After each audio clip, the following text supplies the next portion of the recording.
pour les militaires. On commence malheureusement avec un décès. La maréchale des logis Fanny Claudin du 121e régiment du train a perdu la vie au cours d'une mission au Liban. Elle était déployée depuis peu au sein de la force intérimaire des Nations Unies au Liban.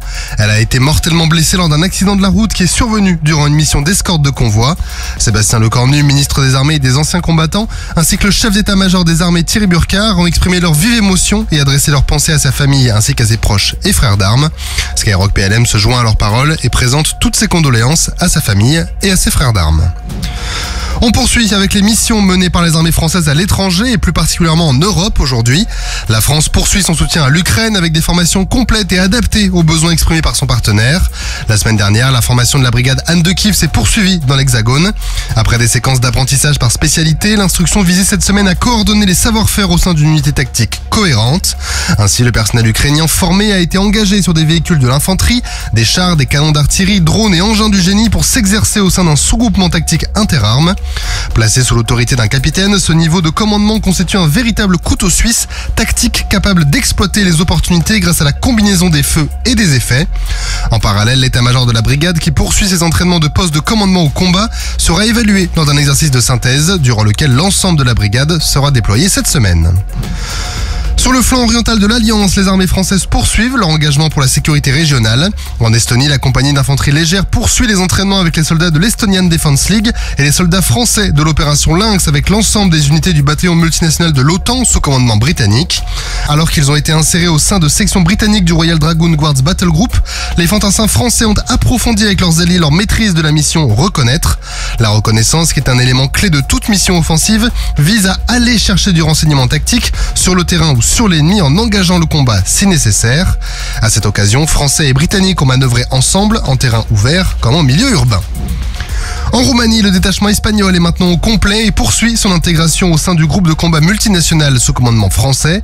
Ces soldats issus de la brigade des marines Tercio Armada viennent renforcer le potentiel de combat du bataillon multinational de Chincu et participent directement à la montée en puissance vers le niveau d'une brigade qui sera effective à l'horizon 2025, ce qui marque ainsi la volonté de l'Alliance de s'engager pour la sécurité collective dans cette région.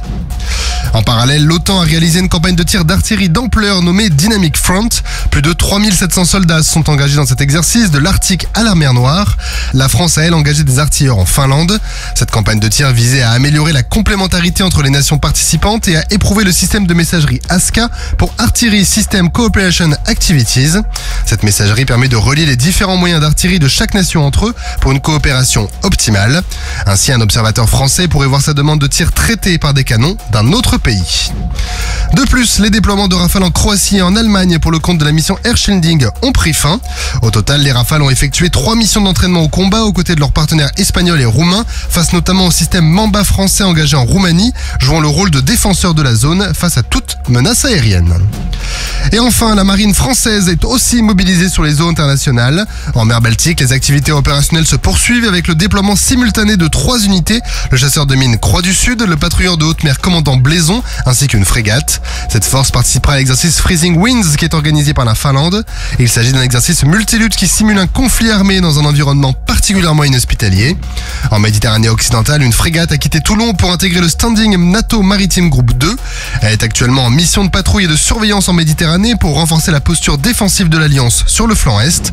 En Méditerranée centrale, une frégate patrouille pour le compte de la mission Irénie.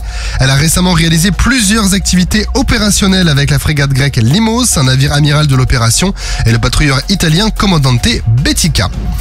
Et de son côté, le patrouilleur de haute mer commandant Bouon a été déployé pour une mission de surveillance maritime en mer Adriatique. Son équipage y mènera notamment des activités de coopération opérationnelle avec les nations alliées et partenaires riveraines, dont la Slovénie, la Croatie, l'Albanie et l'Italie.